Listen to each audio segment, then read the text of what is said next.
تو میں ہر چیز کو ادب کی نقطہ نظر سے دیکھنے کی کوشش کرتا ہوں کہ زبان کے اعتبار سے کیا کچھ کہا گیا ہے اور اس میں کیا خوبیاں ہیں.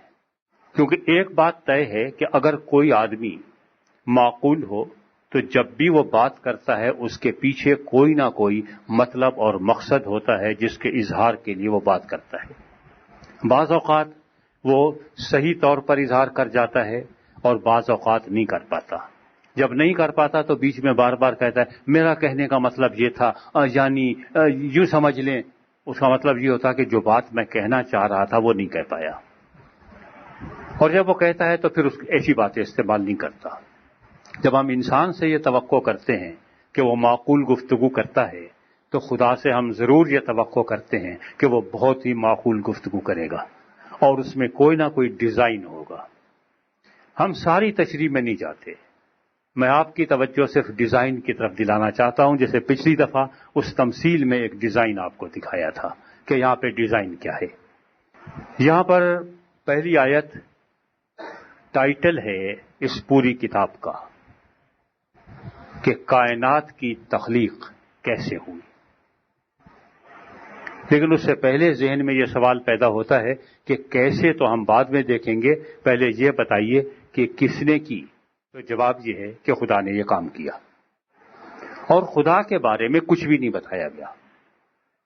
ہم سوچتے یہ تھے کہ پہلے خدا کے بارے میں بتایا جائے گا کہ خدا کیا ہے، اس کو ڈیفائن کیا جائے گا، پھر یہ بتایا جائے گا کہ وہ کیا کر سکتا ہے، پھر اس کے بعد بتایا جاتا کہ اس نے کیا کیا. یہاں پہ الٹا کام ہے. خدا کے بارے میں بس یہ کہہ دیا کہ اب وہ ازل سے ہی ہے اور یہ کہہ دیا کہ خدا نے یہ کیا اور کچھ بھی نہیں بتایا. جب آپ اپلائی کرتے ہیں نوکری کے لیے، آپ سارا اپنا سی وی دیتے ہیں، بایو ڈیٹا دیتے ہیں، آپ یہ کہتے ہیں کہ صاحب میرا نام یہ ہے، میرے والد کا نام یہ ہے، میں فلاں جگہ پیدا ہوا، فلاں تاریخ کو پیدا ہوا، میں نے یہ تعلیم حاصل کی، یہ کچھ جانتا ہوں. یہ سارے کام کرتے ہیں. آپ کو چھوٹی سی نوکری چاہیے ہوتی ہے 2 پیسے کی، اس کے لیے ساری ڈیٹیل دیتے ہیں. کیونکہ وجہ یہ ہے کہ جس کے پاس آپ جا رہے ہوتے ہیں اسے آپ کو قائل کرنا ہوتا ہے کہ میں اس قابل ہوں کہ مجھے یہ نوکری دے دی جائے. اور بھی امیدوار موجود ہیں جو مجھ سے زیادہ قابل دکھائی دیتے ہیں لیکن وہ یہ کام نہیں کر سکتے، میں کر سکتا ہوں. اگر خدا کے مقابلے پہ اور امیدوار موجود ہوتے تو ضرور خدا اپنا بایو ڈیٹا پورا دیتا، یہاں پہ سی وی دیتا کہ دیکھو میرے اندر یہ خوبیاں ہیں، میں یہ کر سکتا ہوں، یہ کر سکتا ہوں، یہ کر سکتا ہوں، یہ کر سکتا ہوں. ہے کوئی تمہارے پاس خدا؟ تم بھی لاؤ مقابلے کا، آپ دیکھیں کشتی کرا لیں دونوں کی. چونکہ دوسرا مقابلے کا ہے ہی نہیں، یہ بھی نہیں کچھ کم درجے کا ہو، ہے ہی نہیں اس میدان میں. وہ ایک ہی ہے جو ایکسپرٹ ہے اور کوئی اس فیلڈ کو جانتا ہی نہیں، تو اس لیے کوئی اپنا انٹروڈکشن نہیں کراتا سوائے اس کے کہ میں خدا ہوں. پہلی بات. دوسری بات یہ ہے کہ جب میں جاتا ہوں کسی کے پاس تو میں اپنا کوئی کارڈ پیش کرتا ہوں یا جا کے بتاتا ہوں کہ صاحب میں فلاں آدمی ہوں، فلاں ڈپارٹمنٹ سے آیا ہوں، ہم لوگ یہ کام کرتے ہیں اور ہمیں آپ سے یہ کام کرانا ہے، آپ ہماری کچھ مدد کر سکتے ہیں. پریزیڈنٹ آف پاکستان جب آتا ہے ٹی وی پہ تو کبھی یہ نہیں کہتا کہ میں پریزیڈنٹ آف پاکستان ہوں. اناؤنسر یہ کہتا ہے یا کہتی ہے کہ صاحب ladies and gentleman the president of Pakistan, اور بس اس کی کوئی کوالیفیکیشن نہیں بتاتی کہ پریزیڈنٹ آف پاکستان کتنا پڑھا لکھا ہے، اس نے کیا تیر مارا ہے، کون کون سی جنگیں جیتی ہیں، کیا کیا ہے، پڑھا لکھا ہے بھی کہ نہیں ہے، اس کو کچھ قانون بھی آتا ہے کہ نہیں آتا ہے، کچھ بھی نہیں بتاتے. اور وہ آتا ہے، وہ اس کے بعد وہ شروع ہو جاتا ہے بھائی میں نے یہ کیا ہے، میں یہ کروں گا، اور چلا جاتا ہے. آپ کو کچھ باتوں کا یقین آ جاتا ہے، کچھ کا نہیں آتا. آپ کو یقین اس لیے آ جاتا ہے کہ وہ پریزیڈنٹ ہے، یہ کام کر سکتا ہے، کرنا چاہے تو اس کے اختیار میں ہے. اگر میں جاؤں تو مجھے یقین دلانا پڑتا ہے کہ میں یہ کام کر سکتا ہوں، آپ یہ خطرہ مول لے لیں. پریزیڈنٹ کو یہ نہیں بتانا پڑتا. اور جو دنیا کا پریزیڈنٹ ہو، پوری کائنات کا پریزیڈنٹ ہو، اسے یہ نہیں بتانا پڑتا کہ میری کوالیفیکیشنز کیا ہیں. وہ صرف یہ کہتا ہے کہ میں پریزیڈنٹ ہوں اور بس، پھر اس کے بعد اسے سب کچھ یہ کہنے کا حق حاصل ہے. ہم پھر بھی پریشان ہوتے ہیں کہ ٹھیک ہے کوئی ہے ذات جس نے یہ کائنات بنائی ہے، ہمیں بھی بنایا ہے، لیکن تجسس یہ کہتا ہے کہ میں یہ معلوم کروں کہ یہ کائنات کیسے بنی. سائنس کچھ کہہ رہی ہے، مذہب کچھ کہہ رہا ہے، دونوں ایک دوسرے سے لڑے جا رہے ہیں اور مرے جا رہے ہیں. تو میں کس کی مانوں اور کس کی نہ مانوں؟ سائنس کی بات ماننے کو دل اس لیے چاہتا ہے کہ اگر وہ کہتی ہے کہ 2 حصے ہائیڈروجن اور 1 حصہ مل کے پانی بنتا ہے تو وہ بنا کے دکھا دیتی ہے، اور آپ بھی کر سکتے ہیں، آپ بھی بنا سکتے ہیں، آپ ویریفیکیشن موجود ہے، آپ ویریفائی کر لیں۔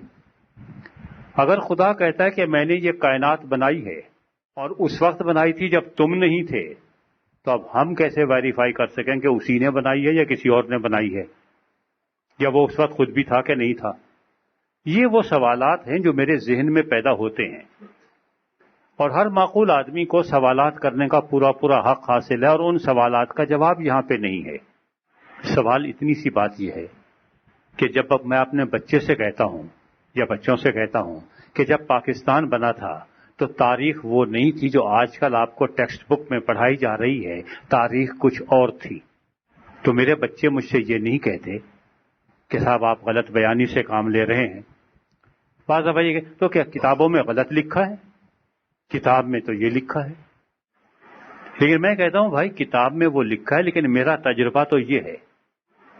اگر میرا یقین نہیں آتا آپ اپنے دادا سے پوچھ لیں، نانا سے پوچھ لیں، وہ مجھ سے بھی پہلے کے ہیں، وہ بتا دیں گے۔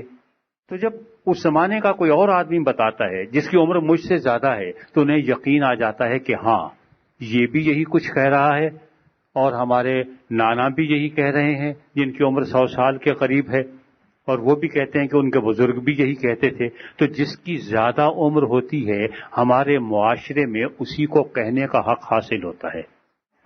اس دنیا میں جتنی چیزیں ہیں، چاہے جاندار ہیں یا بے جان ہیں، ان کی زندگیاں محدود ہیں، اس لیے اگر اس کائنات کے بارے میں کسی کو کہنے کا حق حاصل ہے تو اسی کو کہنے کا حق حاصل ہے جس کے سامنے یہ کائنات بنی ہو۔ جیسے میں کہتا ہوں پاکستان میرے سامنے بنا، میں نے دیکھا ہے، اس لیے مجھے کہنے کا حق حاصل ہے کہ تمہاری ٹیکسٹ بک میں غلط لکھا ہے، تو لہذا جس کے سامنے یہ کائنات بنی اسے یہ حق پہنچتا ہے کہ وہ بتائے کہ کیسی بنی۔ کتابوں میں چاہے کچھ بھی لکھا ہو، وہی بتائے تو بتائے، اور اگر وہ یہ کہے کہ میں نے خود کیا ہے تو ہم بعد میں کچھ اور بھی دیکھیں گے باتیں کہ واقعی وہ صحیح بھی کہہ رہا ہے یا غلط کہہ رہا ہے، لیکن اتنے وہ ہمارے پہلے اب یہ ہے کہ کیسا ہوا، اور یہاں پہ پھر آ کے پھر شور شرابہ شروع ہو جاتا ہے کہ بھئی ایسے میں ہنگامہ یہ ہے کہ سائنس ایوولوشن کی بات کر رہی ہے، یہاں کریشنزم کی بات ہو رہی ہے، یہ دونوں ٹکرا رہے ہیں۔ میں ابھی اس پہ بات نہیں کرتا، سائنس پہ ہم بعد میں گفتگو کریں گے۔ اس وقت میں صرف یہ کہہ رہا ہوں کہ اس نے جو کچھ کہا ہے کیا ہم نے وہ سمجھا ہے؟ یہ بعد میں دیکھیں گے کہ سائنس کیا کہتی ہے، یہ بعد میں ہم دیکھیں گے کیا دونوں ٹکراتے بھی ہیں یا نہیں ٹکراتے۔ کہیں ایسا تو نہیں ہے کہ ہم نے سائنس کو غلط سمجھ لیا ہو، کہیں ایسا تو نہیں ہے کہ ہم نے اس کتاب کو غلط سمجھ لیا ہو، اور کہیں ایسا تو نہیں کہ ہم نے دونوں کو غلط سمجھ لیا ہو۔ اور یہ تیسرے امکان کے زیادہ امکان ہے کہ ہم دونوں کو نہیں سمجھ پائے، اس لیے دونوں کو لڑائے چلے جا رہے ہیں۔ پہلے یہ ہے کہ اس میں ڈیزائن کیا ہے، خدا نے کیا کیا؟ آپ مجھے بتائیں گے کیا کیا؟ خدا کی سب سے پہلی کس صفت کا اظہار کیا گیا ہے جب یہ کہانی شروع ہوتی ہے؟ ٹائٹل، پہلی والی آیت ٹائٹل ہے، اس کو چھوڑ دیجئے، وہ پوری کتاب کا ٹائٹل ہے، خالق ہونے کی اور نیز سے ہست کرنے کی قدرت کا اظہار۔ ٹھیک، قادر کی کہ وہ ازل سے ہے، ٹھیک۔ اور مزے کی بات یہ ہے کہ ہم خدا کی جتنی صفات بیان کرتے ہیں وہ اس کی بنیادی صفات نہیں ہیں۔ آپ مجھ سے اختلاف کر سکتے ہیں، ہم کہتے ہیں کہ خدا خالق ہے، کیا وہ ازل سے خالق ہے؟ اگر وہ ازل سے خالق ہے تو ازل سے مخلوق چاہیے، اور ایٹرنل کریچر کہنا کانٹرڈکشن ان ٹرمز ہے کہ کریچر ایٹرنل نہیں ہو سکتی، تو وہ ازل سے خالق نہیں ہے۔ ہم کہتے ہیں کہ صاحب وہ قادر مطلق ہے، جو چاہے کر دے، لیکن یہی کتاب کہہ رہی ہے کہ نہیں، بہت ساری باتیں ہیں جو وہ نہیں کر سکتا، وہ جھوٹ نہیں بول سکتا، وہ بدماشی نہیں کر سکتا، وہ بے انصافی نہیں کر سکتا، بہت سارے کام ہیں جو وہ نہیں کر سکتا۔ تو وہ قادر مطلق ان معنی میں نہیں ہے جو ہم سمجھتے ہیں کہ جو چاہے کر گزرے، کیونکہ اس سے کوئی پوچھنے والا نہیں ہے، ہٹلر اعظم ہے تو سب کچھ کر دے. نہیں، بہت سارے کام ہیں جو وہ نہیں کر سکتا کیونکہ وہ اس کی فطرت کے خلاف ہیں. اگر یہ گھڑی صحیح ہے تو یہ غلط ٹائم نہیں دے سکتی، اور اگر یہ غلط ٹائم دیتی ہے تو یہ پھر گھڑی کا کام نہیں دے رہی ہے، اس کو پٹری پہ رکھ دینا چاہیے. اس لیے اگر وہ قادر مطلق ایسا ہے کہ اپنی قدرت کو انسانوں کو تباہ کرنے کے لیے استعمال کرتا ہے، انہیں برباد کرنے کے لیے استعمال کرتا ہے، تو پھر وہ رحیم نہیں ہے. اگر ہم یہ کہیں کہ خدا رحیم ہے تو تب بھی وہ ازل سے رحیم نہیں ہے. آپ رحم کسی پر کھاتے ہیں، اس کا وجود پہلے چاہیے، مرحوم کا، رحیم کا بعد میں آئے گا. تو خدا کی ساری صفات جتنی بھی ہم بیان کرتے ہیں ان میں سے ایک بھی ازلی صفت نہیں ہے. جو صفت یہاں بیان کی گئی ہے کہ خدا نے سب سے پہلا کام کیا وہ یہ ہے کہ خدا بولا، خدا نے بات کی، تکلم کرنا، کلام کرنا، یہ ہے اس کی ازلی صفت. کہ خدا ازل سے متکلم ہے، بولنے کے لیے آپ کو کسی اور ذات کے محتاج نہیں ہے، خلق کرنے کے لیے اور چیز کے محتاج ہیں، نیست سے ہست کرنے کے لیے. خرابی یہ ہے ٹیکنیکلی کہ نیست کا کوئی وجود نہیں ہے، وہ تو نان ایگزسٹنس ہے. خدا ازل سے بولتا ہے، بولنے والا خدا ہے، یہ گونگا خدا نہیں ہے. اور یہ چونکہ بولتا ہے، اگر یہ اس کی ازلی صفت ہے تو یہ اس کی ابدی صفت بھی ہے کہ وہ ابد تک بولتا رہے گا. تو اس کے کلام کا ازلی اور ابدی ہونا منطقی طور پر لاجیکلی ضروری ہے. خالق کے لیے تو آپ کہہ سکتے ہیں کہ صاحب جب اس کو بنایا تو تب خالق ہوا، اس سے پہلے نہیں ہے. لیکن بولنے پہ کون سی پابندی تھی؟ بول تو سکتا ہے. تو کلام اس کی ازلی صفت ہے. اس لیے جب آپ یوحنا کی انجیل میں پڑھتے ہیں کہ ابتدا میں یا ازل سے کلام موجود تھا، تو وہ آپ کو عجیب و غریب لگتا ہو لیکن لاجیکلی بڑا معقول ہے، کیونکہ ازل سے ہی کلام کرنے کی صفت موجود ہے. اگر خدا ازل سے کلام نہیں کرتا تو اسے بولنا کس نے سکھایا؟ مجھے بولنا میری ماں نے سکھایا. اس کی تو ماں نہیں ہے، اس کا تو باپ بھی نہیں ہے. جب میں نے بولنا سیکھا تو میں نے بہت غلطیاں کی. اس نے جب بولا، اس نے بات کی تو اس میں کوئی گرامر کی غلطی نہیں ہے. وہ تو بالکل صاف صاف باتیں کر رہا ہے، وہ تو مم مم پم پپ پپ ایسے نہیں کر رہا ہے، وہ تو بالکل صاف صاف بول رہا ہے. اس لیے سب سے پہلی صفت جو خدا کی بیان کی گئی ہے وہ کلام ہے. اگر وہ متکلم ہے، کلام کرنے والا ہے، تو پھر کوئی کلام بھی ہونا چاہیے جو وہ کرے. اگر ہم کہیں کہ وہ متکلم ہے، وہ بولتا ہے لیکن الفاظ نہیں نکلتے، آواز نہیں نکلتی، تو بھائی یہ تو زیادتی ہے. تو کلام چاہیے، ازل سے چاہیے. اور کلام ظاہر یہ کرتا ہے کہ میرے ذہن میں کیا ہے. جب تک میں نہیں بولتا آپ کو معلوم نہیں ہوتا کہ میں کیا سوچ رہا ہوں. جب میں بولتا ہوں تب آپ کو معلوم ہوتا ہے کہ جتنا اچھا میں دکھائی دیتا ہوں اتنا اچھا ہوں نہیں. میرا بھرم اسی وقت تک ہے جب تک میں نہیں بول رہا. جیسے حضرت سلیمان علیہ السلام نے کہا تھا کہ اگر تم کسی مجلس میں خاموش رہو گے، یہ میرا ایکسپینڈڈ ٹرانسلیشن ہے اس لیے آپ اس سے مت ملائیے گا. ایکسپینڈڈ ٹرانسلیشن یہ ہے کہ اگر تم کسی مجلس میں بیٹھے ہوئے اور خاموش ہو، زیادہ سے زیادہ لوگ یہی کہیں گے نا یہ احمق ہے، جاہل ہے. لیکن کیا ضروری ہے کہ تم بول کے ان کے شک کو یقین میں بدل دو؟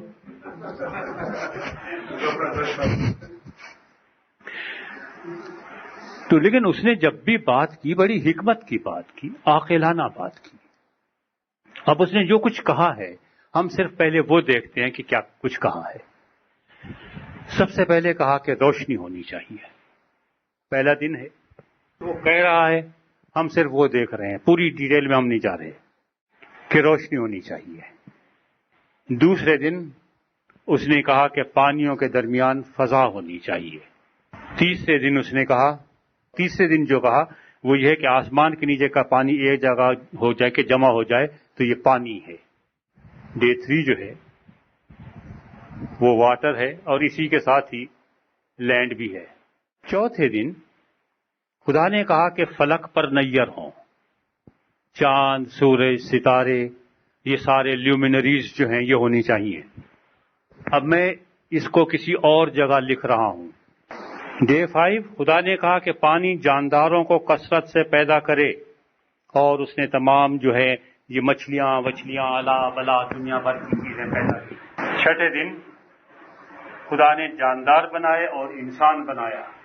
اب آپ کو ایک پلان نظر آ رہا ہے کہ پہلے دن لائٹ ہونی چاہیے، لائٹ ہو گئی۔ اس کے بالکل مقابلے پہ چوتھے دن وہ جو لائٹ ڈیفیوزڈ لائٹ ہے، پھیلی ہوئی لائٹ ہے، اس کو ایک جگہ پہ جمع کیا اور اس کو چاند، سورج اور ستاروں کی شکل دی، معین شکل دی۔ اسی طرح سے جو اسپیس تھی جو خالی پڑی ہوئی تھی اس کو پاپولیٹ کیا اور اس کے لیے پرندے وغیرہ یہ چیز بنا دیے، اور پانی بھی تھا اسی کے ساتھ۔ پانی اور زمین جو ہے اس کے لیے جاندار بنا دیے، جانور بنائے اور انسان کو بھی بنایا۔ ہم عام طور پر یہ سوچتے ہیں کہ یہ 6 دن کا تخلیقی عمل ہے۔ تخلیقی عمل صرف یہ ہے 3 دن کا، یہ تخلیق نہیں ہے، یہ اس کو شکل دینے کی، ایک منظم شکل دینے کی کوئی روشنی نہیں تھی، روشنی بنائی، لیکن روشنی کی ایک منظم شکل آپ کو جو مل رہی ہے وہ آپ کو چاند، سورج اور ستاروں میں مل رہی ہے۔ اسی طرح سے یہ اسپیس جو ہے اس کے اندر ایک کو منظم شکل، اس میں ہوا میں اڑتے ہوئے پرندے وغیرہ یہ ساری چیزیں دکھائی دے رہی ہیں۔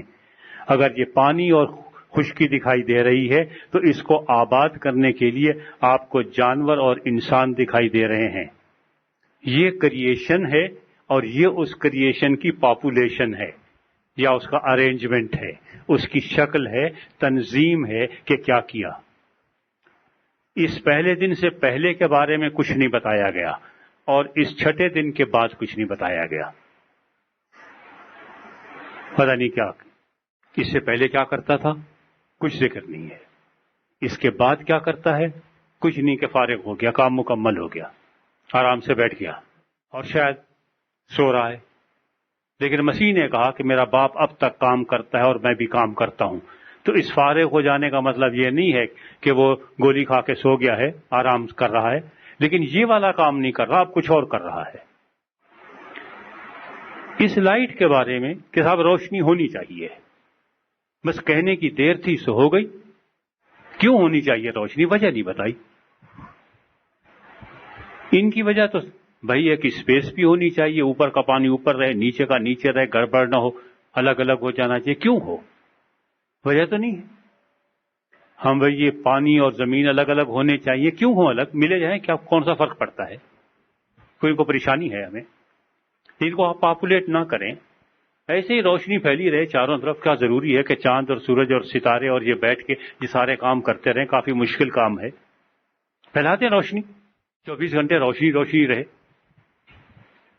لیکن آپ یہ دیکھ رہے ہیں کہ مسئلہ یہ ہے کہ اگر لائٹ موجود ہے اور 24 گھنٹے لائٹ موجود ہے، اور اس کے اوپر آپ نے کوئی انسان نام کی یا جاندار نام کی کوئی چیز بنا دی، اور ان کا نظام ایسا بنا دیا کہ انہیں آرام کی ضرورت پڑتی ہے، تو یہ تو پھر مارے گئے۔ یہ لائٹ بنائی جا رہی ہے اور اس کو شکل دی جا رہی ہے چاند، سورج اور ستاروں کی، تو اس انسان کے لیے پرندے بنائے جا رہے ہیں اور ان سے کہا جا رہا ہے کہ پھلو پھولو، زمین کو معمور کرو، لیکن انسان سے بھی کہا جا رہا ہے کہ تم انہیں محکوم کرو، وہ تمہارے تابع ہوں گے، تم انہیں مسخر کرو، تمہارا ان کے اوپر کنٹرول ہوگا۔ یہ پرندے بھی تمہارے لیے بنائے گئے ہیں۔ جانور بنائے تو جانور بھی کہا کہ ان کے اوپر بھی تم کنٹرول کرو، یہ بھی تمہارے لیے بنائے گئے ہیں۔ معلوم یہ ہوتا ہے کہ یہاں پر سارے کام اس کے لیے ہو رہے ہیں جو انسان ہے۔ اس لیے میں اب اس کو تھوڑا سا الگ کر دیتا ہوں۔ اب میں نے اس کو الگ اس لیے کر دیا ہے کہ وہ جانوروں سے تھوڑا سا مختلف رہے، انسان جو ہے۔ اب اگر یہ بات صحیح ہے، جو ہم نے اس میں ایک آرڈر ڈھونڈنے کی کوشش کی ہے، یہ صحیح ہے، اور آہستہ آہستہ ساری چیزیں اس طرح سے ہے کہ روشنی جو ہے تو پھر پوری روشنی کا ذکر نہیں ہے، بلکہ چاند، سورج، ستاروں کا ویزیبل فارم میں جو ہیں، جو دکھائی دیتی ہیں، وہ بتائی گئی ہے. اسی طرح سے اگر اسپیس کا ذکر ہے تو اسپیس ہمیں دکھائی نہیں دیتی ہے، اسپیس کے اندر کی چیزیں دکھائی دیتی ہیں، ان کا تذکرہ ہے. پانی اور خشکی ہمیں دکھائی تو دیتے ہیں، لیکن مشکل یہ ہے کہ پانی اور خشکی ہمارے ویسے کسی کام کے دکھائی نہیں دیتے جب تک ہم ان کے اوپر نہ ہوں. تو آخر میں اگر انسان آ رہا ہے تو اب کہانی اس کی ہونی چاہیے. اسی لیے ایک یہودی اصول کے مطابق جو ان کا لکھنے کا طریقہ ہے، اس لیے میں بار بار لسانیات کی اور لنگوسٹکس کی بات کرتا ہوں، وہ یہ ہے کہ جس چیز کا آپ آخر میں ذکر کرتے ہیں اس کی پھر ڈیٹیل بیان کرتے ہیں. لہذا اگلے باب میں پھر اس انسان کی تخلیق کے بارے میں تذکرہ ہے کہ اس انسان کو کیسے بنایا گیا. بہت سارے کمنٹیٹرز کو غلط فہمی یہ ہوئی جو اس عبرانی کے اس طریقے سے واقف نہیں ہیں. انہوں نے کہا کہ 2 کریشن سٹوریز ہیں، ایک پہلے باب میں ایک دوسرے باب میں، دونوں میں کانٹرڈکشن ہے. یہ 2 کریشن سٹوریز نہیں ہیں، بلکہ یہ ایسا ہے کہ ایک تصویر ہے، اور کبھی کبھی آپ نے دیکھا ہوگا کہ ایک تصویر میں ایک چھوٹا سا اتنا سا جزیرہ ہے، ایک نقطے کے برابر دکھائی نہیں دیتا، تو اسی میپ میں اس کو بڑا کر کے یہاں پہ دکھاتے ہیں، فوکس کر دیتے ہیں. تو اب یہ اس چیز کے اوپر آگے فوکس ہوگا کہ انسان کو کیسے بنایا گیا. جب انسان کے بارے میں ہم پڑھیں گے تو پھر ہمارے ذہن میں سوالات ابھریں گے کہ اگر انسان کو اتنا اچھا بنایا تھا تو آج اتنا اچھا دکھائی کیوں نہیں دیتا. یہ خرابی بنانے والے کی ہے، بننے والے کی ہے، یا باہر سے کسی نے خرابی پیدا کر دی ہے؟ اگر یہ بنانے والے کی ہے تو پھر تو وہ خدا حکیم نہیں ہے، پھر تو وہ وائز نہیں ہے. اس نے ایسی چیز بنائی کیوں جس میں ایسا ایک ڈیفیکٹ رکھ دیا جائے کہ ٹیڑھا ہو جائے؟ یا یہ خرابی بعد میں پیدا ہوئی تو کن حالات کے تحت پیدا ہوئی، اس کا تذکرہ ہوگا. اور پھر مزے کی بات یہ ہے کہ اس کے بعد اگلے باب سے جو شروع ہوئی ہے کہ اس میں یہ خرابی کیا پیدا ہوئی تھی، تو اس کے بعد پھر ساری کہانی یہ ہے کہ وہ خرابی آہستہ آہستہ کیسے ڈیویلپ کرتی چلی گئی. لیکن ہم پھر پریشان ہوتے ہیں کہ ساری برائیاں آپ بیان کر رہے ہیں، اس کا علاج بھی کوئی ہے کہ نہیں ہے؟ یہ مشین کبھی ٹھیک بھی ہوگی؟ یہ مشینری آؤٹ آف آرڈر ہو گئی ہے. آخر میں پھر جا کے ہم دیکھتے ہیں کہ یہ مشینری ٹھیک ہو جاتی ہے جب آپ ریویلیشن میں پہنچتے ہیں. اس سے پہلے صرف خراب مشین ہے، معلوم ہوتا ہے کہ اس مشین کو ریپلیس کر دیا جائے گا. تو یہ ایک آرڈر ہے جو یہاں پہ دکھایا گیا ہے. ابھی ہم پوری ڈیٹیل میں نہیں جا رہے، لیکن تھوڑی سی چند ایک مسائل ہیں جو اور اسی باب میں ان کی طرف آپ کی توجہ دلاؤں. کہ پہلے یہ ہے کہ زمین ویران اور سنسان تھی، اور پانی کے اوپر جو ہے اردو ترجمے میں یہ ہے کہ خدا کی روح پانی کی سطح پر جنبش کرتی تھی. اس عبارت کے 2 ترجمے کیے جا سکتے ہیں اور دونوں ترجمے صحیح ہیں. روح الوہیم کا مطلب یہ بھی ہو سکتا ہے کہ خدا کی روح پانی کی سطح پہ جنبش کرتی تھی، اور یہ بھی کہ بہت تیز ہوائیں چلتی تھی اور آندھیاں چلتی تھی. دونوں ترجمے ممکن ہیں، اس لیے یہ ہم اس میں لڑ نہیں سکتے کہ صاحب یہ ترجمہ لازمی طور پر صحیح ہے اور دوسرا غلط ہے. دونوں ہی صحیح ہیں. اور اس وقت خدا نے کہا کہ روشنی ہونی چاہیے. اب ایک کانٹرڈکشن یہ ہے جو ہمیں دکھائی دے رہی ہے کہ زمین ابھی بنی نہیں ہے اور اس سے پہلے زمین ویران اور سنسان تھی. زمین تو جا کے بن رہی ہے بھائی آگے کہیں تیسرے دن، اور یہ پہلے ویران اور سنسان پڑی ہوئی ہے نہیں. یہ کیا بات ہو گئی؟ یہ بالکل ایسے ہی ہے کہ اگر آپ یہ کہتے ہیں کہ صاحب ملکہ الزبتھ جو ہے بچپن میں گڑیوں سے کھیلتی تھی، تو بچپن میں تو وہ ملکہ الزبتھ نہیں تھی. اس وقت شاید شہزادی الزبتھ ہو، لیکن ملکہ الزبتھ تو نہیں تھی. یا جیسے مسیح کے بارے میں ہے کہ جب وہ پیدا ہوئے تو وہ کچھ جو ایران سے لوگ آئے تھے انہوں نے آ کے کہا کہ وہ یہودیوں کا بادشاہ کہاں پیدا ہوا ہے؟ بھئی بادشاہ تو پیدا نہیں ہوتے، شہزادے پیدا ہوتے ہیں. آج تک کبھی کوئی بادشاہ پیدا ہوا ہے؟ کبھی بھی نہیں. اسی لیے کہ ان کو بادشاہ بننا تھا تو اس کو بادشاہ کہا گیا ہے. جب ہم کہتے ہیں کہ ملکہ معظمہ بچپن میں یہ کام کرتی تھی تو اس وقت وہ ملکہ معظمہ نہیں تھی. یہ بات کے پرسپیکٹو سے بات کی جا رہی ہے کہ وہ جسے آج آپ ملکہ وکٹوریہ الزبتھ کہتے ہیں وہ بچپن میں گڑیوں سے کھیلا کرتی تھی. اگر زمین کی کوئی منظم شکل نہیں تھی تو اس منظم شکل میں کوئی لانے والا چاہیے. یہاں پہ کہیں بھی نہیں لکھا زمین گول تھی. میں اور آپ جانتے ہیں گول ہے، یہاں پہ نہیں لکھا گول ہے. کیوں بھائی؟ صرف وہ بات کہی گئی ہے جس کی ہمیں ضرورت تھی. ہم اپنے بارے میں معلوم کرنا چاہ رہے تھے کہ ہماری حالت ایسی کیوں ہے.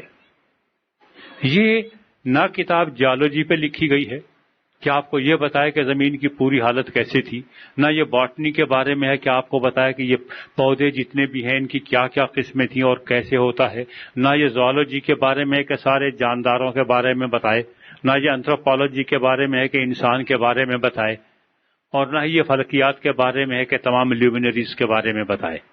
یہ صرف اتنی بات بتا رہا ہے کہ جتنی ہمیں ضرورت ہے اس بات کو سمجھنے کے لیے کہ اگر اس انسان کو پیدا کرنے کے لیے خدا نے اتنی مصیبت مول لے لی کہ روشنی بھی بنائی، چاند ستارے بھی بنائے، سورج بھی بنایا، اسپیس بھی بنائی، پرندے بھی بنائے، جانور بنائے، زمین بنائی، خشکی بنائی، تو جس کے لیے آپ اتنا اہتمام کرتے ہیں اس سے کچھ تو پیار ہوگا، اس سے کچھ تو محبت ہوگی.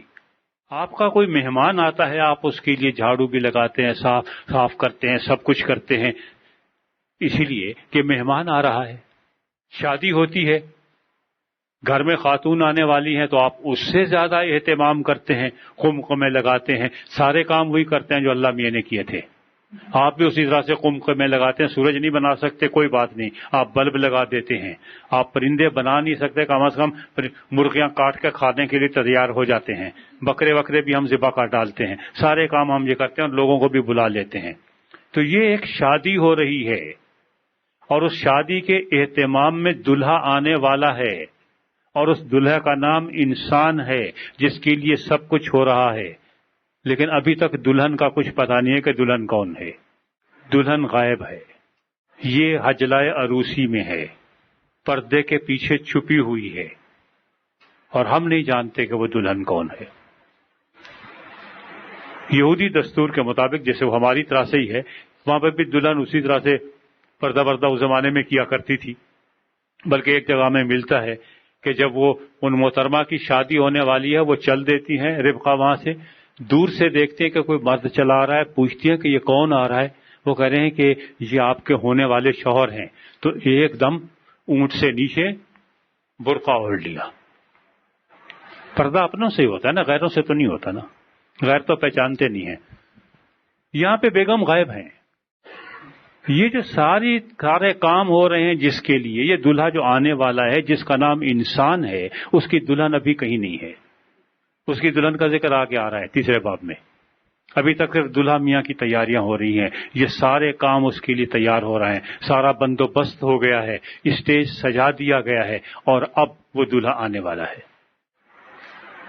جب باپ اتنا اہتمام کرتا ہے اپنے بیٹے کی شادی کے لیے تو اس کو اپنے بچے سے پیار ہوتا ہے نا، تبھی کرتا ہے نا. کچھ دنیا کو بھی دکھانا ہوتا ہے، اس سے بھی انکار نہیں ہے. یہاں پہ تو کوئی خوشی کو دکھانا مقصود نہیں تھا. یہ اس انسان سے پیار کی کہانی کی یہ پہلا سبق ہے، یہ پہلا باب ہے. ہم کہتے ہیں کہ یہ تخلیق کائنات کے بارے میں ہے تخلیق کائنات کے بارے میں، لیکن یہ خدا کی محبت کی کہانی، یہ پریم کہانی کا پہلا باب ہے. یہ اس کا بیک گراؤنڈ ہے کہ جب اس نے انسان سے محبت کی تو اس سے پہلے انسان کے لیے کیا کچھ نہیں کیا. تو آپ اندازہ لگا سکتے ہیں کہ جب انسان آ گیا ہوگا تو اس کے لیے کیا کچھ نہیں کیا ہوگا. تو یہ بے حس خدا نہیں ہے، یہ انسان کے لیے سب کچھ کر گزرتا ہے. ایک انسان کی خاطر ساری کائنات بنا ڈالتا ہے. بعض دفعہ ہم سوچتے ہیں نا کہ اتنی بڑی کائنات جس میں ملینز گلیکسیز ہیں اور ہر گلیکسی میں ملینز سٹارز اور معلوم نہیں پلینٹس کیا کیا الا بلا ہے، اور ہماری اپنی گلیکسی میں اتنا کچھ ہے، اس میں اتنی چھوٹی سی زمین ہے ایک نقطے کے برابر، اور اس نقطے کے اوپر ایک میں بستا ہوں. اللہ میاں کو تو دوربین سے بھی دکھائی نہیں دیتا ہوں گا، لیکن یہاں ہم دیکھتے ہیں کہ نہیں، وہ ابھی انسان آیا نہیں ہے، اس کے لیے یہ سب کچھ پہلے اہتمام کیا جا رہا ہے، یہ انتظام کیا جا رہا ہے۔ تو یہ پریم کہانی ہے۔ اور اس کے بعد آپ کو معلوم ہوتا ہے کہ جیسے میاں بیوی ہوتے ہیں، دو ہیں کریکٹر شادی کے، اگر اس میں تیسرا رقیب روسیہ بیچ میں کود جائے تو ساری کہانی کا ستیہ ناش مارا جاتا ہے۔ ایک ویلن بھی ہوتا ہے جو کہانی کو برباد کرتا ہے، اور اس کا بھی ذکر آ رہا ہے، اس رقیب روسیہ کا جس نے آ کے ساری کہانی کا ستیہ ناش مارا، اور اس کے بعد ان کے تعلقات آپس میں میاں بیوی کے خراب ہو گئے، یہاں تک خراب ہو گئے کہ جب ایک سے پہلے ایک دوسرے کو جان دینے کے لیے تیار ہیں، وہ کہہ رہا ہے کہ یہ تو میرے جگر کا ٹکڑا ہے، وہ جو ہے نا، یہ میرا گوشت کا گوشت اور ہڈی کی ہڈی ہے، اس کا مطلب یہ میرے جگر کا ٹکڑا ہے۔ اور بعد میں جب کہا جاتا ہے کہ میاں یہ تم نے کیا، وہ کہتے ہیں سبحان اللہ، میرے اوپر یہ الزام، میں آپ کا خادم، میں کبھی ایسا کر سکتا تھا؟ پہلے بھی کبھی میں نے کیا ہے، جب سے یہ محترمہ آپ نے مجھے تھمائی ہیں اس دن سے یہ حشر ہو گیا ہے، اسی کا کیا دھرا ہے۔ اور جب بی بی سے پوچھا جاتا کہتے میں بھی ایسا کون سا کرنے والی تھی، وہ تو کوئی اور تھا جو مجھ سے کہہ کے گیا ہے، ورنہ میں بھی بڑی فرما بردار ہوں، میں تو اس حد تک فرما بردار ہوں کہ جو میں نے خود کھایا وہ شوہر کو کھلایا۔ تو یہ تعلقات جو خراب ہوئے، اس محبت کی کہانی میں گڑبڑ جو ہو گئی ہے وہ کیا ہے، اور کیا کہ یہ کبھی تعلقات صحیح ہوں گے بھی یا نہیں ہوں گے؟ میں بار بار دلہن کا اور دلہا کا ذکر اس لیے کر رہا ہوں کہ نیو ٹیسٹامنٹ میں ایک دلہا کا بھی ذکر ہے اور ایک دلہن کا بھی ذکر ہے، کہ یہ جو دلہا تھا جو ناکام ہو گیا، اب ہمیں ایسا دلہا چاہیے جو کہ صحیح طور پر اپنی دلہن کے ساتھ تعلقات استوار رکھ سکے، اور اس تیسرے آدمی کو جو محبت کی تکون میں ٹرائی اینگل میں داخل ہو کے خراب کرتا ہے اس کو خراب نہ کرنے دے، اور اس تیسرے نے جو تعلقات خراب کرتا ہے اسے پہلے دن معلوم تھا کہ کیا ہوگا، لہذا وہ پہلے دن حاضر ہو گیا۔ ادھر آپ نے فیصلہ کیا کہ میں تبلیغ کروں گا، اس نے کہا کہ آئیے قبلہ، بندہ حاضر ہے۔ اس کے بارے میں یہ مشہور تھا، میں پہلے بھی یہ بات کر چکا ہوں، پھر دوہرا رہا ہوں کہ اس کے بارے میں یہ مشہور تھا کہ یہ جنگلوں میں رہتا ہے، ویرانوں میں رہتا ہے۔ خود مسیح نے بھی کہا تھا کہ جب بدروئیں نکلتی ہیں تو جنگل اور ویرانے میں ماری ماری پھرتی ہیں، اپنے گھر میں بیٹھ کے کتا بھی شیر ہوتا ہے۔ مقابلہ یہ ہے کہ آپ دشمن کے گھر پہ جا کے اس کے ہیڈ کوارٹر میں اس کا مقابلہ کریں، تو مسیح اس بیابان میں گیا اپنے دشمن کا مقابلہ کرنے کے لیے اس کے ہیڈ کوارٹر پہ، اس کے گراؤنڈ پہ، اور وہاں پہ جا کے لڑا اور اس کو شکست دی، تاکہ یہ جو ٹرائی اینگل بن رہی ہے اور یہ تعلقات خراب ہو رہے ہیں وہ خراب نہ ہوں۔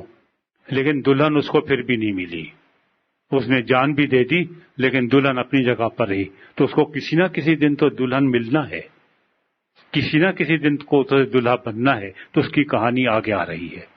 اس لیے آج میں صرف اتنی بات کہہ کے اس کو روکتا ہوں، اگلی دفعہ ہم اس کہانی کو ڈیٹیل سے دیکھنے کی کوشش کریں گے کہ ہر دن کیا ہوا اور کیوں ہوا۔ لیکن خدا یہ جو کہنے والا ہے یہ بولتا ہے، یہ میں پھر یاد دلاؤں گا آپ کو۔ اس لیے اس کے بعد جب آپ کہانی دیکھیں گے تو آپ کو معلوم ہوگا کہ جب انسان اپنے آپ کو چھپائے گا تو یہ خدا پھر بھی بولے گا کہ آدم تم کہاں ہو، یہ اس وقت بھی بولے گا جب قابیل حابیل کو قتل کرے گا، یہ تب بھی بولے گا۔ یہ قاتل سے بھی بولتا ہے اور مقتول سے بھی بولتا ہے۔ یہ قاتل سے یہ نہیں کہتا کہ چونکہ تو قاتل ہے میں تجھے منہ نہیں لگاتا، تو اس سے بات نہیں کروں گا، تو نے میرے شہکار کو تباہ کر کے رکھ دیا، لیکن وہ اس سے بھی بولتا ہے۔ یہ بولنے والا خدا ہے جس کی ازلی صفت کلبہ ہے، کلام ہے، اور یہ بولتا چلا جاتا ہے۔ اس کا کلام کبھی ختم نہیں ہوتا، اس لیے کہ وہ اتنا بڑا متکلم ہے کہ اس کے بارے میں یہ کہا گیا کہ جب وہ یہاں پر آیا کہ اس نے جو کچھ کیا اور جو کچھ کہا، اگر وہ لکھنے کی کوشش کی جاتی تو اس دنیا میں ان کتابوں کے لیے کوئی گنجائش نہیں ہوتی۔ یہ کائنات اتنی بڑی نہیں ہے کہ اس کا ریکارڈ پیش کر سکے اور رکھ سکے، تو یہ پورا ریکارڈ نہیں ہے، یہ صرف ایک جھلک دکھائی گئی ہے ایسے، تاکہ آپ کو معلوم ہو کہ کہانی کیسی ہوگی۔ اگر یہ اتنا پیار کر سکتا ہے اور یہ سارے کام کر سکتا ہے تو پھر اس سے کچھ بعید نہیں ہے کہ اس پیار کی خاطر کیا کچھ نہ کر دے۔ یہ شاید کسی دن اپنی جان پر بھی کھیل جائے، اس سے قدر بعید نہیں ہے۔ اور اس کی کہانی میں جہاں پر یہ ہے کہ یہ کہانی آپ نے یہ دیکھا کہ شروع میں خدا نے ابتدا میں زمین و آسمان کو پیدا کیا، اور آخر میں یہ تھا کہ یہ ہے آسمان اور زمین کی پیدائش جب وہ خلق ہوئے اور جس دن خدا نے زمین اور آسمان کو بنایا۔ تو یہ انکلوسیو ہے، ایک پورا کا پورا دائرہ ہے کہ جہاں سے بات شروع ہوئی تھی وہاں پہ بات ختم ہو گئی، یہ بات مکمل ہو گئی ہے۔ اب اس کی تشریح آئے گی، اور باقی یہ ساری کی ساری اس کی تشریح ہے اس پہلے باب کی، اور جس نے یہ پہلا باب نہیں سمجھا وہ اس کتاب کو نہیں سمجھ سکتا۔ اس لیے آپ کو یاد ہوگا کہ جب ایک دفعہ جناب مسیح سے یہ پوچھا گیا اور شادی کے بارے میں کہ صاحب طلاق دینا جائز ہے یا ناجائز، انہوں نے پیدائش کی کتاب کا حوالہ دیا اور کہا کہ تم نہ خدا کی کتاب کو سمجھتے ہو، کلام اللہ کو، اور نہ ہی تم اس کی قدرت کو جانتے ہو، کیونکہ جس دن انہیں پیدا کیا اس دن اس نے کہا کہ مرد کا عورت سے جدا رہنا مناسب نہیں۔ یہی پہلی اسی کا حوالہ دیا کہ جس نے یہ کہانی نہیں سمجھی اسے انسانوں کے تعلقات کے بارے میں کبھی معلوم نہیں ہوگا، کہ انسانوں کے تعلقات کے بگاڑ یہیں سے ہوا ہے اور یہیں سے ہمیں سمجھنا ہے۔ اگر یہ نہیں سمجھ پائے پہلا باب تو آگے کی باتیں آپ کیا پڑھیں گے، کیا سمجھ میں آئے گا؟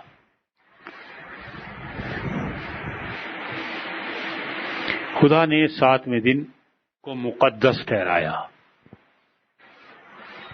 اور ہمیں معلوم نہیں ہے کہ کیسے مقدس ٹھہرایا، یہ تو آگے جا کے پتہ چلے گا، لیکن وہ ہے بڑا مقدس دن جس دن خدا نے کام نہیں کیا۔ یعنی یہ جتنے سارے دن ہیں ان میں سے کوئی مقدس نہیں ہے، اور ہم یہی سمجھتے ہیں کہ شاید 7واں دن اس لیے مقدس ہے کہ خدا نے اس دن آرام کیا، تو آرام کا دن سب سے بڑا مقدس دن ہے۔ اس لیے مقدس نہیں ہے کہ اس دن خدا نے آرام کیا، بلکہ اس لیے مقدس ہے کہ جس کے لیے یہ کائنات بنائی جا رہی تھی انسان کے لیے، وہ بن گیا۔ یہ کائنات اس لیے مقدس ہے کہ اس میں میں اور آپ موجود ہیں، انسان موجود ہے۔ اگر انسان نہیں ہوتا تو یہ مقدس نہیں تھی۔ یہ بہت ہی انسان بہت بڑی مقدس چیز ہے، لیکن آگے کہانی میں ہمیں معلوم ہوتا ہے کہ یہ بہت سے غیر مقدس کام بھی کرتا ہے۔ یہ عجیب و غریب مقدس ہے، کیونکہ اس دنیا میں جتنی چیزیں اور بنائی گئی ہیں ان میں سے کوئی خدا کی حکم عدولی نہیں کرتی۔ آئیے ایک نظر دوڑائیں کہ کیا کبھی روشنی کہتی ہے کہ نہیں میں نہیں چمکوں گی؟ سورج کہتا ہے نہیں آج تو میں تھکا ہوا ہوں بھائی، صدیوں سے روز یہی چکر لگا لگا کے مر گیا ہوں، آج میرا آرام کا دن ہے، آج میں نہیں نکلتا۔ چاند کہ نہیں نہ بابا، یہ ہر دفعہ کی مصیبت میرے عذاب ہے، اتنا چھوٹا پھر بڑا پھر بڑا، پھر پورا ہو جاتا ہوں پھر مجھے چھوٹا کرنا شروع کر دیتے ہیں۔ یہ سکیڑنے کا اور یہی عمل میرے ساتھ جاری رہتا ہے۔ میں تنگ آ گیا ہوں اس چکر سے بھائی، میں تھک گیا۔ ستارے کہ نہیں ہم نہیں نکلتے، ہم اتنی دور دور کھڑے ہوئے ہیں، بہت سارے ہم میں سے بجھ بجھا بھی گئے، ہم بھی بجھ بجھا جائیں گے، ہم نہیں نکلتے۔ کبھی اسپیس نے بغاوت کی، کبھی پرندوں نے کہا نہیں ہم نہیں اڑتے۔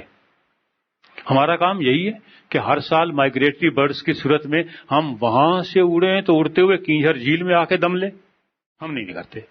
یا مچھلیاں کہہ کہ ہم سے یہ نہیں ہوتا کہ صاحب وہاں سے چلیں تو یہاں تک آئیں۔ یا جانور کہہ کہ نہیں بھائی، کتا کہہ کہ میں بھونکتے بھونکتے تنگ آ گیا ہوں، آج تو میرا بھونکنے کو دل نہیں چاہ رہا، آج تو میں سوچ رہا ہوں کہ میں انگریزی بولوں، تو وہ نہیں کرتے۔ ان میں سے کوئی بھی خدا کی حکم عدولی نہیں کرتا۔ جن کے لیے خدا نے کہا کہ اچھا ہوا، جس کے لیے کہا بہت اچھا ہوا، وہی حکم عدولی کرتا ہے، بہت اچھا ہوا بھائی، یہ کتنا اچھا ہے۔ اس کے پیدا ہونے پہ آپ کہہ رہے ہیں کہ یہ مقدس دن ہے، آرام کا دن ہے، اور اسی نے پیدا ہو کے انسان کے آرام تباہ کر کے رکھ دیا ہے۔ تو یہ ساری کہانی جو بگاڑ ہے وہ آگے آ رہا ہے، لیکن پہلے یہ ہمیں سمجھنا ضروری ہے کہ یہ کس طرح سے یہ باتیں پیش کی جا رہی ہیں، کہ یہ جو چیز بنائی جا رہی ہے اس کو کسی ویزیبل فارم میں یہاں پہ پیش کیا جا رہا ہے، اس کو پاپولیٹ کیا جا رہا ہے۔ اس کو جب کیا گیا تو یہاں پہ معلوم ہے کہ یہ چاند سورج ستارے کبھی خدا سے بغاوت نہیں کریں گے، کیونکہ ان کے اندر ول نہیں ہے، ان کے اندر فیصلہ کرنے کی طاقت نہیں ہے، یہ اپنی مرضی سے کچھ نہیں کر سکتے۔ جو کچھ ان کو کہا گیا ہے یہ وہی کرتے ہیں، یہ حکم کے بندے ہیں اور کچھ نہیں کر سکتے۔ اس دن جو کچھ ہوا پرندے یہ بھی بیچارے اپنی طرف سے اور کچھ نہیں کر سکتے، جانور وغیرہ بھی کچھ نہیں کر سکتے، مچھلیاں بھی کچھ نہیں کر سکتی۔ ایک انسان ہے جو خدا کی خلاف ورزی کر سکتا ہے۔ میں صرف آپ سے ایک سوال پوچھتا ہوں کہ میں ایک فیکٹری لگاتا ہوں، اس میں 2000 آدمی رکھتا ہوں، ان میں سے 1999 کے بارے میں مجھے معلوم ہے کہ یہ اس فیکٹری کو تباہ نہیں کریں گے، اس کو چلائیں گے۔ ایک آدمی ایسا رکھتا ہوں جس کے بارے میں مجھے معلوم ہے کہ یہ نالائق فیکٹری کو تباہ کر دے گا، آپ اسے رکھیں گے؟ اگر آپ اس سے یہ توقع رکھیں کہ یہ اس فیکٹری کو تباہ نہیں کرے گا بلکہ ایک دن ٹھیک ہو جائے گا، تو یہ بڑے دل گردے کی ہمت کی بات ہے جو میں نہیں کر سکتا۔ جب اتنی ساری کائنات بنا دی جو حکم عدولی نہیں کر سکتی، اس کے بعد یہ خطرہ مول لے لینا کہ ایک ایسی مخلوق کو پیدا کیا جائے جو کل میرے مقابلے پہ خود کھڑی ہو جائے اور کہے کہ خدا تم کیا ہو، خدا تو ہم ہیں۔ تم قادر مطلق اپنے آپ کو سمجھتے ہو، ٹھیک ہے، ہم مکھی نہیں بنا سکتے لیکن تم سے ہوائی جہاز بھی نہیں بنتا ہے۔ آج تک خدا نے کبھی کوئی پینسل بنائی ہے، کوئی بال پوائنٹ بنایا ہے، چشمہ بنایا ہے؟ سب انسان بناتے ہیں، خدا تو نہیں کر سکتا۔ تو یہ بغاوت پہ کھڑا ہو کے سامنے کہہ سکتا ہے کہ تم خالق ہو تو میں بھی خالق ہوں۔ تو یہ خطرہ مول لے لینا بہت بڑی ہمت کا کام ہے، اور ظاہر ہے کہ اس کے پیچھے صرف ہمت نہیں چاہیے، بہت بڑا پیار بھی چاہیے۔ ہم اولاد پیدا کرتے ہیں جو صاحب اولاد ہیں، یہ امکان ہوتا ہے کہ ہمارے بچے کل ہمارے خلاف کھڑے ہو جائیں گے، ہمارے خلاف بغاوت کریں گے، کھڑے ہو کے کہیں گے کہ تم نے کیا کیا ہمارے لیے، لیکن ہم یہ خطرہ مول لیتے ہیں اس لیے کہ ہم باپ یا ماں ہیں، اور وہ ماں یہ کہتی ہے بیٹے سے، بیٹا تم یہ کہہ سکتے ہو لیکن میں تو نہیں کہہ سکتی۔ تو یہ اس پیار کے ہاتھوں مجبور ہے کہ اسے معلوم ہے کہ کل کو یہ میرے خلاف بغاوت کر سکتے ہیں، ان میں فرعون بھی پیدا ہوں گے، ان میں نمرود بھی پیدا ہوں گے، لیکن انہی میں سے ایک ایسا بھی تو آئے گا جو فرعون اور نمرود کی حکومت کو ختم کرے گا۔ تو میں پھر کیوں نہ انسان کو بنا لوں؟ تو وہ اپنے پیار کے ہاتھوں مجبور ہو کر یہ سارے کام کر رہا ہے، اور اب اطمینان سے بیٹھا ہوا کہہ رہا ہے کہ میرا کام پایہ تکمیل کو پہنچا اور بہت اچھا ہے جو میں نے کر لیا ہے۔ آپ نے یہ دیکھا ہے کہ ایک ریپیٹیشن ہے، اچھا ہے، اچھا ہے، اچھا ہے اور بہت اچھا ہے۔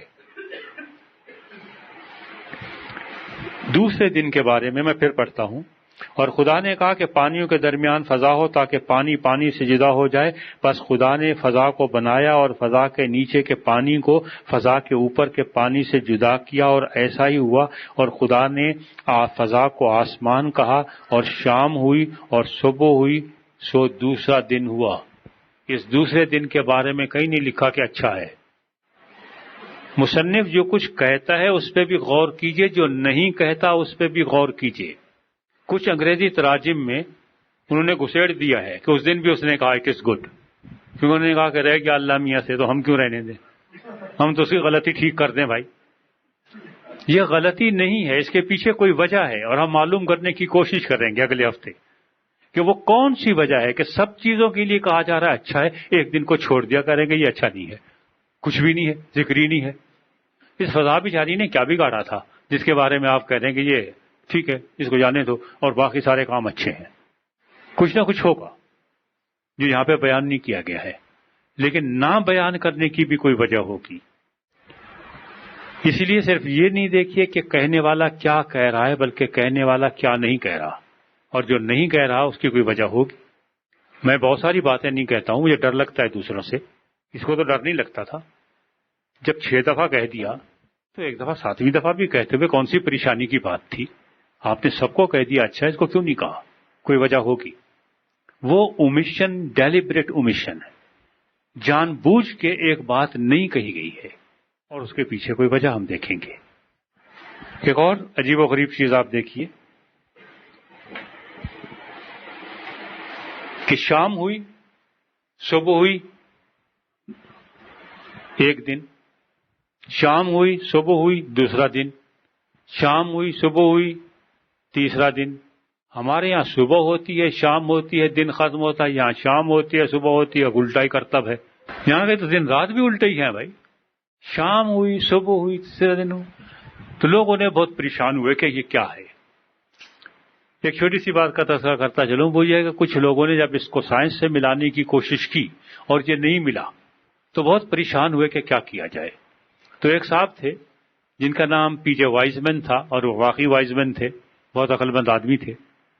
انہوں نے ایک اپنا خیال پیش کیا اور انہوں نے یہ کہا کہ یہ کائنات کی تخلیق کے بارے میں نہیں ہے، اس میں کریشن آف دا یونیورس بیان نہیں کی گئی ہے، بلکہ اس کتاب کا نام ہے the revelation of the creation of the universe. کہ یہ تخلیق کے بارے میں بتایا گیا ہے، یہ تخلیق نہیں ہے. کہ شام ہوئی، موسیٰ سو گئے، رات کو خواب میں دیکھا کہ اوہو لائٹ بن رہی ہے، لائٹ ہو رہی ہے، چاروں طرف پھیل گئی. صبح ہوئی، ایک دن نکل گیا تھا، سارا دن کا کام کرتے رہے. پھر شام ہو گئی، سو گئی، دوسرے دن یہ خواب دیکھا، تیسرے دن یہ دیکھا، چھٹے دن یہ دیکھا، 7ویں دن شام کو لیٹے، کوئی خواب نہیں دکھائی دیا. کہا کہ آج اللہ میاں آرام کر رہے ہوں گے. نہیں، بڑے بڑے معقول لوگ گزرے ہیں. ایک معقول کہانی یہ بھی ہے کہ کیا یہ کائنات کی تخلیق کے بارے میں ہے یا تخلیق کے ریویلیشن کے بارے میں ہے. یہ ریویلیشن کے بارے میں ہے کہ خدا نے کس طرح سے بتایا کہ یہ کیا ہوا. ایک اور چیز جو آپ کو عجیب لگتی ہے کہ ایسا لگتا ہے کہ خدا کہانی بیان نہیں کر رہا. اگر خدا کہانی بیان کرتا تو کہتا کہ میں نے یہ کیا، میں نے پہلے دن یہ کیا، دوسرے دن یہ کیا، بلکہ یہ کہ خدا نے یہ کیا، خدا نے یہ کہا، خدا نے یہ کہا. یہ کوئی اور آدمی ہے جو خدا کے بارے میں کہانی سنا رہا ہے. اب میرے ذہن میں یہ سوال پیدا ہوتا ہے کہ یہ جو آدمی کہانی سنا رہا ہے، کیا اسے حق پہنچتا ہے کہ یہ کہانی سنائے کہ خدا نے کیا کیا تھا؟ یہ وہاں پہ موجود تھا، اس نے دیکھا تھا کہ خدا اس دن پہلے دن کیا کیا، دوسرے دن کیا کیا، تیسرے دن کیا کیا. یا اپنی طرف سے ہانکے جا رہا ہے کہ خدا نے یہ کیا، خدا نے وہ کیا، خدا نے وہ کیا، اور خدا خود کچھ نہیں کہہ رہا کہ میں کچھ کر رہا ہوں. صرف وہ اس کے الفاظ نقل کیے گئے ہیں کہ خدا نے کہا کہ یہ ہو جائے سو ہو گیا. خدا کیوں نہیں کہہ رہا کہ میں نے یہ کیا، میں نے وہ کیا، میں نے وہ کیا؟ کوئی اور کہہ رہا ہے اس کے بارے میں. کبھی آپ نے سوچا، آپ کے ذہن میں کچھ خیال آتا ہے کہ خدا خود کیوں نہیں کہتا کہ میں نے یہ کیا؟ کوئی خیال، اندازہ، کوئی سوچنے میں کوئی برائی نہیں ہے. خدا نہیں بول کے دے رہا، کوئی اس کی جگہ اور بول رہا ہے. کیوں؟ کبھی آپ نے یہ دیکھا ہے عدالت میں کہ کسی پہ مقدمہ چل رہا ہو تو اس کا جو وکیل ہوتا ہے یا جو سرکاری وکیل ہے اسے مجرم ثابت کرنا چاہتا ہے، اور اس کا وہ وکیل جو اس کو بچانا چاہتا ہے، وکیل بولتے رہتے ہیں، بیچارہ جس پہ مقدمہ چل رہا ہے وہ خاموش کھڑا ہوا ہے. لیکن وکیل کو الہام ہوتا ہے، وہ کہتا ہے نہیں صاحب میرے موکل نے یہ نہیں کیا تھا، میرے موکل نے تو یہ کہا تھا، میرے موکل نے یہ کہا تھا. وہ جو وکالت کرنے والا ہے وہ کہتا ہے میرے موکل نے یہ کہا تھا، اور موکل چپ. میرا سوال یہ ہے کہ وکیل کو کہاں سے معلوم ہوا؟ پہلے وہ موکل وکیل کو بتاتا ہے کہ یہ میرے ساتھ ہوا ہے، میرا مقدمہ لڑو، کیونکہ میں قانون سے واقف نہیں ہوں. دوسرا مخالف جو ہے وہ مجھے پھنسا دے گا کہیں الٹا پلٹا سوال کر کے. اب خدا کے اوپر تو مقدمہ چل نہیں رہا، کوئی مخالف پارٹی بھی موجود نہیں ہے، لیکن ہے جو ایک چھپی ہوئی مخالف پارٹی ہے جو مقدمہ چلا رہی ہے، تو لہذا خدا نے موسیٰ کو بتا دیا کہ میری طرف سے تم یہ بیان دے دو. اب پھر میں دیکھتا ہوں کہ مخالف اس کی تردید کرتا ہے کہ نہیں کرتا. مخالف نے تردید نہیں کی. ایک جگہ ملتا ہے زبور میں کہ احمق نے اپنے دل میں یہ کہا ہے کہ خدا نہیں ہے. بہت اچھا زمانہ تھا، سچی بات، کہ جب احمق اپنے دل میں کہتے تھے کہ خدا نہیں ہے. اب تو کھلے بندوں کہتے ہیں کہ خدا نہیں ہے. اب تو بڑی ترقی کر گئے ہیں. تو خدا خود کچھ نہیں کہہ رہا ہے، اس کے بہاف پہ دوسرے کہہ رہے ہیں. ایک اور آپ کو مثال دوں. ٹی وی آپ دیکھتے ہیں، آپ صرف تصویر دیکھتے ہیں، دکھائی جاتی ہے، آواز نہیں آ رہی ہوتی. اور یہ کہا جاتا ہے کہ فلاں جگہ صدر نے فلاں ڈیم کا افتتاح کیا اور انہوں نے یہ کہا، اور صدر صاحب کچھ بھی نہیں بول رہے ہوتے. جیسے منہ ہلتا دکھائی دیتا ہے، الفاظ نہیں آ رہے ہوتے. اناؤنسر بتا رہے ہوتے کہ صدر صاحب نے یہ کہا، صدر صاحب نے یہ کیا، صدر صاحب نے یہ کہا ہے، اور صدر صاحب خاموش ہوتے ہیں. بعض دفعہ تو صدر صاحب کچھ بھی نہیں بول رہے ہوتے، صرف میٹنگ میں کہیں بیٹھے ہوتے ہیں. وہ کہتے ہیں فلاں صاحب آئے، یاسر عرفات صاحب کی ان سے ملاقات ہوئی، ان کے درمیان یہ باتیں ہوئی اور یہ طے ہوا، اور کچھ بھی نہیں بول رہے ہوتے. یہ وکالت دوسرے کرنے والا کون ہے؟ اس کو کہاں سے الہام ہو جاتا ہے؟ اس کو بتایا گیا نا. کیونکہ اگر صدر ہر بات خود آ کے بتانا شروع کر دے تو پھر صدر میں اور اناؤنسر میں کوئی فرق نہیں ہے. پھر صدر جو ہے وہ پریزیڈنٹ ہاؤس چھوڑ دے اور پی ٹی وی میں آ کے بیٹھ جائے، روز خبریں سنایا کرے، آج میں نے یہ کیا، آج میں نے وہ کیا. اس کی عزت اور اس کے مقام کا تقاضا یہی ہے کہ وہ ہر وقت نہیں بولتا رہے، کوئی اس کی جگہ بولے. اور جو جتنا بڑا ہوگا اتنا ہی اس کی جگہ بولنے والے دوسرے زیادہ ہوں گے، وہ خود خاموش ہوگا. اس لیے بعض دفعہ جو لوگ اعتراض کرتے ہیں کہ کیا کبھی مسیح نے خود بھی دعویٰ کیا کہ میں خدا ہوں، یا تم ہی اس کی طرف سے دعویٰ کرتے رہتے ہو؟ تو بڑا نہیں بولا کرتا، چھوٹے بڑوں کے بہاف پہ بولتے ہیں. تو آج میرا خیال ہے کہ اتنا بہت ہے. اگلے جمعے ہم پھر اس کا مزید تفصیلی، اگلے ہفتے اس کا مزید تفصیلی جائزہ لینے کی کوشش کریں گے. اور میرا خیال یہ ہے کہ اس پہ شاید 4-5 ہفتے لگ جائیں اس باب کی گہرائی کو دیکھنے کے لیے کہ کہاں کچھ کہہ رہا. ابھی تو ہم صرف اردو ترجمے کی طرف لگے ہوئے ہیں، پھر ہم عبرانی کی طرف جانے کی کوشش کریں گے کہ اس میں الفاظ کس طرح سے بیان کیے گئے ہیں. کیونکہ اس میں جو کیڈنس ہے، آواز کا جو اتار چڑھاؤ ہے، وہ ہمارے پاس نہیں پہنچ رہا. کیونکہ کہانی سنانے والا بعض اوقات الفاظ سے کھیلتا ہے، بعض اوقات آواز سے کھیلتا ہے، اور اسی کے ذریعے سے وہ آپ تک کوئی بات پہنچاتا ہے جو ترجمے کے ذریعے سے ہمارے پاس نہیں پہنچ رہی ہوتی. اس کی ایک مثال 11ویں باب میں آگے آ رہی ہے کہ جب وہاں پر یہ ہے کہ لوگوں نے کہا کہ صاحب ہم اینٹیں بنائیں، اینٹیں پکائیں اور یہ کام کریں اور وہ کریں اور ایک شہر بنائیں، اور اس کے بعد ان کی زبان جو ہے اس میں افراتفری ہو گئی اور اس جگہ کا نام جو ہے وہ بابل رکھ دیا گیا کیونکہ زبان بگڑ گئی. کوئی ورڈ پلے ہمارے کان میں نہیں آ رہا، اس لیے کہ اردو ترجمہ میں ناممکن ہے کہ آپ وہ بات بیان کر سکیں کہ صاحب بنانا جو ہے وہ بنا ہے عربی میں، اینٹیں جو ہیں وہ لبنا ہے، جگہ کا نام بابل ہے، بگاڑ کو بلل کہتے ہیں، لام بے لام بے لام بے کی آوازیں آ رہی ہیں، میم بے بھی باز آ رہا ہے. تو وہ جو بار بار آوازیں آ رہی ہیں تو سننے والا کہتا تھا کوئی ایسا لفظ آنے والا ہے جس میں یہ لام اور بے ہوں گے. لبنا میں دوسرے میں لام اور بے سیدھی ترتیب سے آ رہے ہیں، لیکن جب بابل آتا ہے تو بے لام الٹے ہو جاتے ہیں. کھیل رہا ہے وہ مصنف آوازوں کے ساتھ، اور یہاں پر بھی مصنف کھیل رہا ہے آوازوں کے ساتھ. ہم وہ بھی دیکھیں گے اس میں گہرائی میں اتر کے. دعا کیجئے کہ باہر نکل آئیں، کیونکہ وہ کہتے ہیں کہ ایک دفعہ ایک ہندی کی کہانی ہے کہ ایک گڑیا تھی نمک کی بنی ہوئی. اصل میں کسی نے گرو سے آ کے پوچھا کہ صاحب آپ یہ بتائیے ہم سب خدا میں سے آئے ہیں؟ کہاں؟ تو پھر خدا کے بارے میں سارا کچھ جان کیوں نہیں سکتے؟ تو گرو نے ایک کہانی سنائی کہ ایک گڑیا تھی نمک کی بنی ہوئی. اس نے کہیں سے پڑھ لیا کہ پورا سمندر جو ہے وہ بھی نمک کے پانی کا بنا ہوتا ہے، نمک کا ہوتا ہے. تو اس نے کہا کہ میں جا کے اس نمک کے بارے میں معلوم کروں کہ اس کا نمک میرے نمک سے مختلف ہے یا ایسا ہی ہے. تو وہ گڑیا گئی سمندر میں، اس نے غوطہ لگایا. وہ دن ہے اور آج کا دن ہے گڑیا پھر نکل کے نہیں آئی، وہ بھی نمک بن گئی۔ بس دعا کیجئے کہ ایسا نہ ہو کہ ہم غوطہ لگائیں تو باہر نہ نکل پائیں، باہر نکلنے کے امکانات رہیں، اور پھر ہم خدا کے کلام کی گہرائیوں کو معلوم کرنے کی کوشش کریں کہ خدا اس محبت کا اظہار کن طریقوں سے کرتا ہے۔ اس لیے میں یہ کہتا ہوں کہ یہ پریم کہانی ہے۔ یہ خود پوری کتاب جو ہے، چاہے کتنی کتابوں کا مجموعہ ہو، یہ خدا کے لو لیٹرز ہیں، محبت بھرے خطوط ہیں، پریم پتر ہیں جو اس نے ہمارے نام بھیجے ہیں۔ تو اس پریم کہانی میں محبوب ہم ہیں، محب وہ ہے، محبت کا اس میں ذکر ہے، اور ہماری بے وفائیوں کا تذکرہ ہے۔ ہم پڑھتے اس لیے نہیں ہیں کہ ہمیں محبت کے بارے میں پڑھتے ہوئے پریشانی نہیں ہوتی۔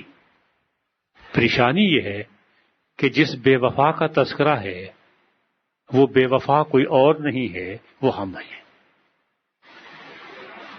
اور ہمیں اپنے بارے میں یہ سنتے ہوئے ہمت